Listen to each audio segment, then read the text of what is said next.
থানকুনি পাতার গুণাগুণ সম্পর্কে কম বেশি সকলেই হয়তো আপনারা জানেন। এটি কিন্তু আমাদের পেটের সমস্যা দূর করে এবং হজম ক্ষমতা বাড়ায়।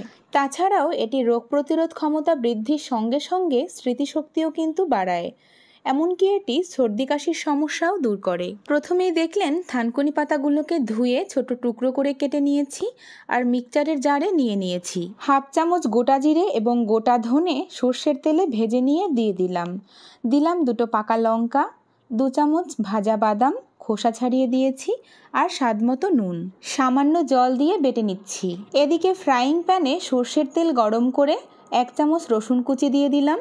রসুনটা লাল লাল করে ভাজা হয়ে গেলেই বেটে রাখা থানকুনি পাতাটা দিয়ে দিচ্ছি আর পাতার গায়ে যে এক্সট্রা জলটা ছিল সেটা নাড়তে নাড়তেই শুকিয়ে নিচ্ছি। এই থানকুনি পাতা ছোটোবেলায় মাকে দেখতাম কাঁচাই বেটে খাওয়াতো। এভাবে আর কড়াইয়ে দিয়ে ভাজতো না। হয়তো কাঁচা খেলে পুষ্টিগুণ বেশি পাওয়া যায় বলেই এমনটা করতো। এই পর্যায়ে সামান্য হলুদ গুঁড়ো দিয়ে দিলাম কালারের জন্য আর স্বাদের জন্য স্বাদমতো নুন। কিন্তু যদি স্বাদের কথা বলেন, এই প্রসেসে একবার বাটাটা করে দেখুন, দুর্দান্ত স্বাদের হয়। একবার খাওয়া শুরু করে দিলে রাঁধুনিকে জিজ্ঞেস করারই সময় পাবেন না যে এটা কী পাতা বাটা ছিল।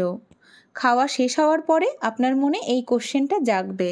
নাড়তে নাড়তে যখন এভাবে পাতাটা একদম চামচের গায়ে লেগে লেগে আসবে, ঠিক তখনই গ্যাসের ফ্লেম বন্ধ করে দিয়ে নামিয়ে নেব আর সর্ষের তেল দিয়ে গরম ভাতের সঙ্গে পরিবেশন করব।